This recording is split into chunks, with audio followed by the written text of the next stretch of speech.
Hey, brothers and sisters, I just wanted to give a short devotional on Colossians chapter 1, verses 13 and 14. And I just wanted to urge you guys to really know your King. And so, Colossians chapter 1, verses 13 to 14, it says, He, meaning God the Father, He has delivered us from the domain of darkness and transferred us to the kingdom of His beloved Son, in whom we have redemption, the forgiveness of sins. And so many Christians today, they will say they know Jesus, but their lives look totally different.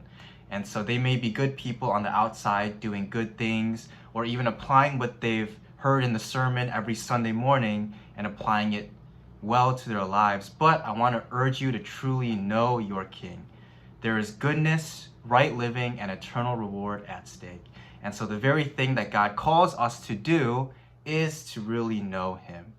And so here in the text, we see presented to us two kingdoms, right? We have the kingdom or domain of darkness, and then we also have the kingdom of Jesus.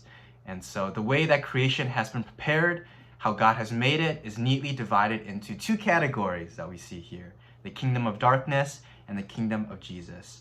And there is no middle ground and no other kingdom that we can run to or that we can make excuses for, but either we are in the kingdom which opposes the kingdom of God, or we are living in the kingdom under God.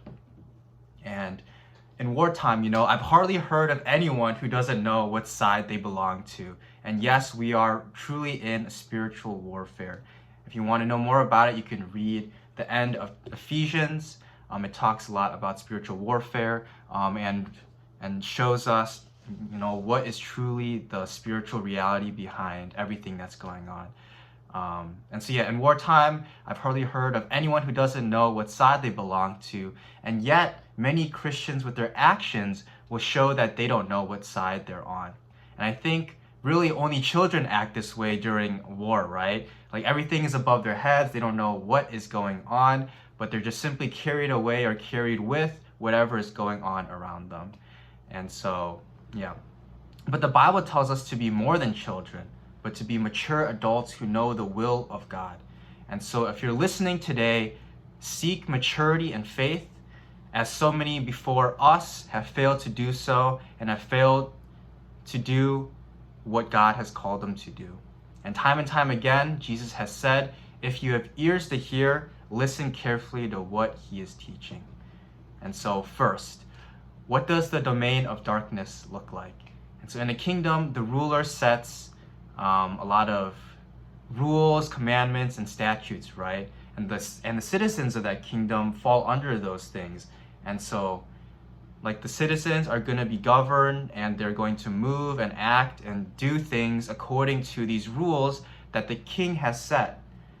And so if we have a king who is evil, then he will create evil rules and the citizens will do what is evil. And if the king is good, he will create good rules and the citizens will do good, right? That is assuming that the citizens obey the ruler, right? And so what does the domain of darkness look like? We have to know who Satan is. So Satan is a deceiver and a corrupter, and he is capable and cunning in deceiving people. And in 2 Corinthians chapter 11, verse 14, it says that Satan disguises himself as an angel of light. And know this, just because you do good things does not mean you are not in the kingdom of darkness or that you are not a citizen of darkness. I know this is a hard thing, but please listen. Satan himself dresses as an angel of light, and it could be that you are being deceived by Satan and that he is leading you astray. But if you hear the truth and if you have ears to hear, just as Jesus said, please listen and know that this could be profitable for your whole soul. And so it isn't enough to just not steal or to not drink or to not do those bad things, even though Satan, the deceiver, would have you believe that that is enough and would have the whole world believe that is enough just so he can drag as many as he can down into hell with him. And so the domain of darkness is often disguised as light, and its citizens are those deceived by Satan, either willingly and, in the unfortunate case, which is often the case, unwillingly. But we should make every effort to be a part of the kingdom of Jesus. And what does the kingdom of Jesus look like? It's a place filled with goodness, love, safety, peace, and joy, and much, much more. And the laws and conduct within the kingdom of Jesus are good because they come from a good king. And so the better we know our king, the sweeter our hope will really be. And in Hebrews chapter 11, verses 15 to 16, God tells us to look to that heavenly city and to make no opportunity to return from where we came from. And to keep our eyes on heaven, we must know God. In Psalm chapter 34, verse 8, David tells us to taste and see that the Lord is good. And what he's talking about is to experience God's goodness, right? To taste it and to see it. And not just to know it as if we would know a fact, but to truly experience it. And I'd encourage you all to truly know and experience your King, because this King is good, right? He's the one who bought for us salvation. He laid down his life. That's how deeply he loves us.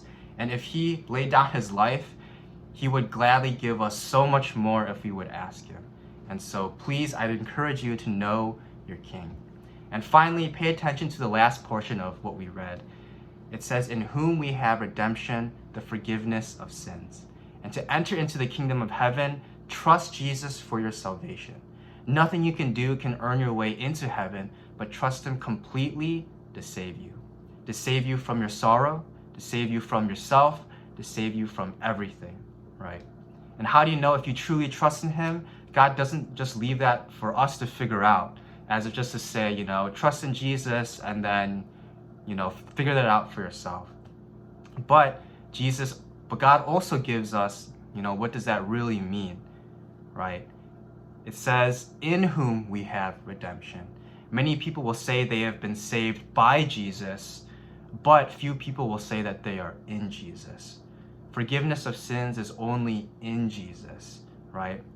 There's only one person who is worthy enough to go to heaven, and that is Jesus, because he did not sin and he exuded righteousness, right? He obeyed God fully. And it is only in him being the only one who is able to go into heaven, it is only in him that we too can go to heaven, that we can share in the things that Jesus wants to give us and the things that Jesus has, namely his righteousness, his goodness, and being a son of the living God. And so make your salvation sure by living as one in the kingdom of Jesus.